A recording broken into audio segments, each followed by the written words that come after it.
My relationship with the Devil May Cry series is a bit controversial. I've played the older games and was not a big fan. The story there was really stupid and the gameplay was repetitive to an extreme degree. I remember that one of the games even made you progress forward and then forced you to walk all the way back to the same levels and even fight the same bosses. That was not cool. Then came the reboot with the young Dante with black hair and people hated it. But you know what? I actually really liked that one. It had something of a story, there was character progression, etc. It was a good game in my eyes. So I'm always unsure about how things will end up. Sometimes I like these games and other times I don't. And it would seem that my opinion is often in conflict with the rest of the community. So I decided to read a bit about it and it turns out a lot of people really like Devil May Cry 5. Normally you would think that this is a good sign, but as you've heard so far, that was likely a bad sign when it comes to me, because I tend to apparently like the ones that the community doesn't like when it comes to Devil May Cry and vice versa. So I checked out some trailers and the game looked really good and I decided to give it a chance after all. For those of you who like to play in ultra-wide aspect ratios, I have good and bad news for you. The game runs on both 21:9 and 32:9 natively, but there was something weird here. When I went to 32:9 it would run without issues, but if I switched back to 21:9 the game would have a huge gray letterbox which would cover part of the screen. This is very strange because usually it's the other way around. 21:9 is much more common than 32:9 and I've never had this sort of thing happen in the past. I suspect that it might be related to the fact that my monitor runs natively on 32:9 and that is why the game was not working properly when I set it to 21:9, although with other games this does not appear to be an issue. Be that as it may, I did find a fix online for this and after applying it everything ran fine in 21:9 as well, as you can see in the footage of this video. Did you know that Devil May Cry was supposed to be Resident Evil 4? Well, not quite, but Resident Evil 4 rather became Devil May Cry and then they decided on a different game for Resident Evil 4. The point that I'm making is that this game uses the same engine as Resident Evil 7. They both use the RE engine. So in a way it's all coming back together. I just found that to be a curious thing. The good news is that the engine also offers HDR, and while it doesn't look as good as some other forms of HDR, it's still pretty nice and a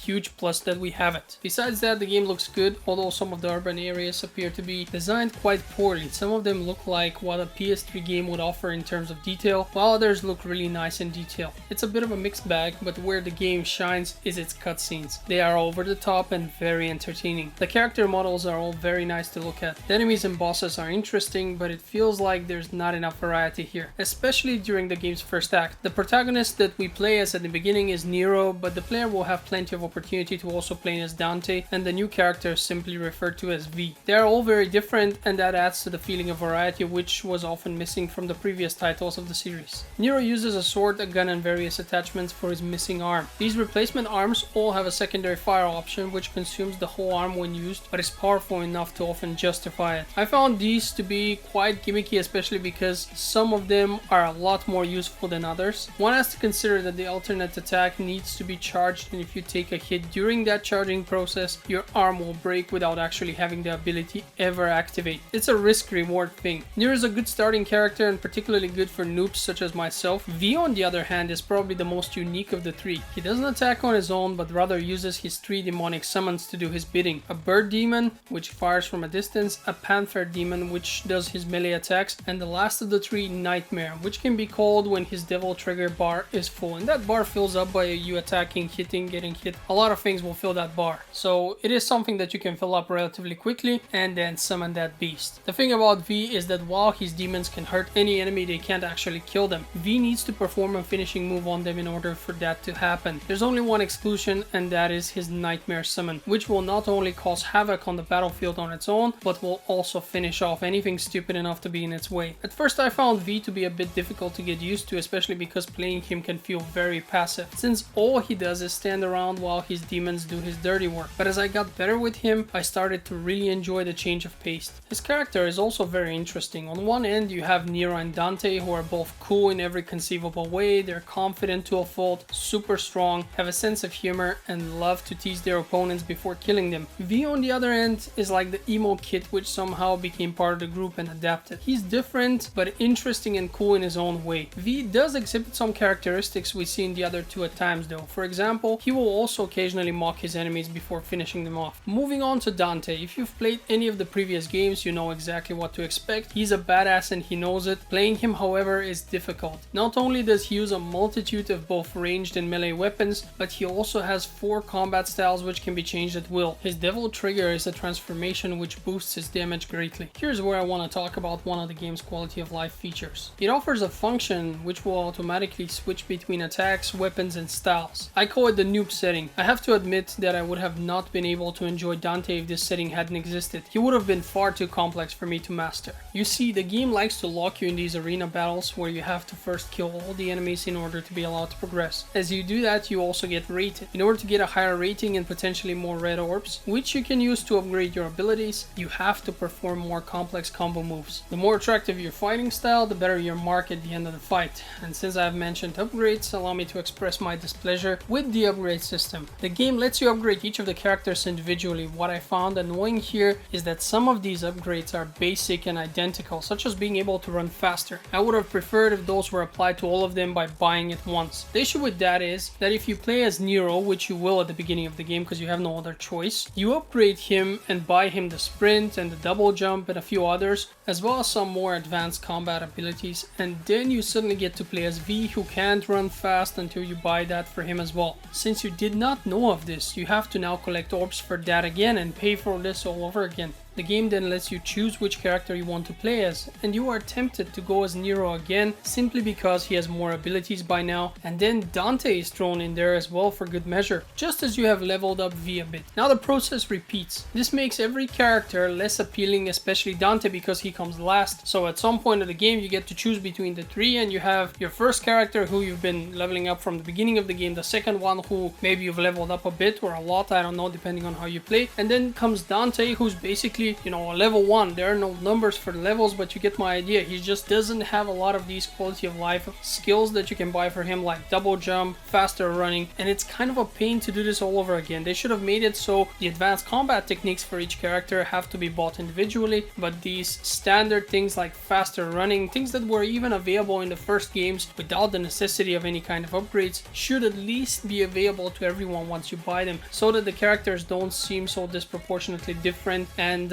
above all don't seem like they're under leveled when they suddenly appear. I do want to praise the game for letting you choose between the 3 of them, and you even have cross sections where you can see the others fight in a nearby room, which is a very cool thing, especially because you get to also play those missions later, allowing you to see them from different perspectives. Now this is different from the previous games where you had to replay everything, because while they do run parallel to each other, each area looks slightly different, so they did bother to make it a bit different so you don't feel like you're effectively replaying the same map several times. Gameplay wise, there are a few minor problems. The game has a tendency of not explaining its own core mechanics very well. For example, Nero has an arm attachment called Punchline, which is a fist with a jet engine attached to it. You can throw it and it will spin around your enemies punching them. At a later point, the game actually tells you that you can ride that arm like a rocket board. You can do that and reach some level secrets, but it's hard to figure out and the game barely explains how it's done. Another instance is a special challenge level. You can find special markings which will take you to these challenge rooms where an objective needs to be completed within a certain time. At one point, the game asks you to kill an enemy with a single bullet, but it's never explained that there is a way to parry them so that they become open for a kill shot. I had to go online in order to check how it's done. The problem with that is that the enemy is quite annoying, and I would have loved to know this trick much earlier in the game. You are expected to replay the game multiple times, but I still find it bad that I had to check for certain things online. A game should be able to teach me everything without the need of the community's help. I also saw some consistency issues. For example, at one point Nero helps V walk and he looks and sounds like he's having a hard time doing so. That's strange because he's supposed to be extremely strong, yet he's having a hard time with someone as slender as V. It's a minor thing, but it breaks my immersion a bit, so I wanted to address it. Next, I want to talk about the supporting cast. You do have a few other characters who are all chicks. The one you will be seeing most often is Nico. About that, is Nico a female name now? I could have sworn it's a male name, but I digress. Nico is so over the top in everything that she does that I found her more annoying than anything else. She's supposed to have a Texan accent, but it feels really forced. I also disliked her tomboy behavior. It could be just me, but I perceived her as very obnoxious. You can use payphones to call her. She will drive crazily to your location no matter how absurd of a place it is, and you can purchase upgrades from her. That part was actually quite entertaining, watching her drive like a madman. Now let's talk about the story. At first, it's all over the place. It starts at one point where everyone's fighting the final boss, then it goes back back in time, then ahead again. It's a bit confusing at first, but the game also offers a cinematic explaining the general structure of everything that has happened before it, which is useful especially because these games are released very far apart. While seeming generic, the story starts getting good by the end when you start to understand what is actually happening. For me, there was an aha moment about midway through the game, but that was mainly because I have played most of the previous games of the series, so it made more sense. If you are a completely new player, however, the confusion might last a bit longer, but by the end everything is spelled out for you, and it's actually pretty good. The story is far from being awesome, but it's not that bad either. What I did not like is that the end is a kind of a cliffhanger, but at least the main antagonist of the game is defeated before that. Perhaps a cliffhanger is not the right way to describe it. It's more like it gives you some satisfaction, but then also sets the stage for a much greater story, which is about to come next. The point was probably to leave you asking for more, and if that was it did its job. I do feel like I want to play some more. There is one cool thing I found out. I did mention how the game starts with you fighting the last boss. Normally you are supposed to lose that fight because you are underpowered, but if you play really well, you can actually win the battle then and there. That's also how you unlock a secret ending. It's both challenging and will actually unlock the next difficulty of the game, so it's as if you have completed the whole game, although you effectively just play the beginning of it. I found that to be very original. The fight is extremely difficult and takes about half an hour to complete, but it is worth doing so at least once. When I draw the line, I have to say that Devil May Cry 5 is one of the best games in the series. I've enjoyed playing it, and with the exception of a few minor things, there was nothing too egregious to complain about. It's a fun game, so should you play it? Well, that will depend on the kind of player you are. While I did enjoy it, it is very repetitive in its nature. Much less so than its predecessors, especially due to the different characters, but it is still a game based around non-stop action. You fight mostly the same enemies in small arenas with the occasional boss thrown in for good measure. Not all people can do that for 14 hours and have a good time. There's very limited exploration due to the linear level design. The levels themselves aren't always as detailed as they should be, and the story is confusing at first. Take a closer look at this footage. Does it appeal to you? If the answer is yes, then you should definitely give this game a try. If you have, however, never played a DMC game and this one doesn't appeal to you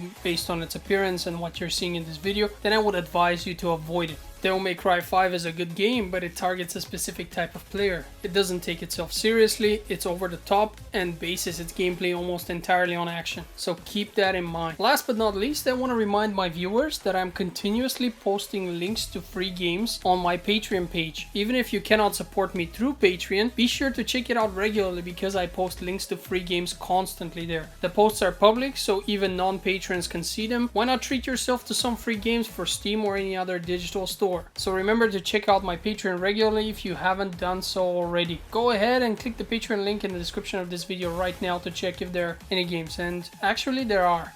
I'm giving you a tip here. Oh, and of course, thank you for watching and your support of my channel. I'm very grateful for all the positive feedback and the comments left by my viewers. Special shout out to 3Mayor, who is always there and leaves a nice comment for me. I really appreciate it.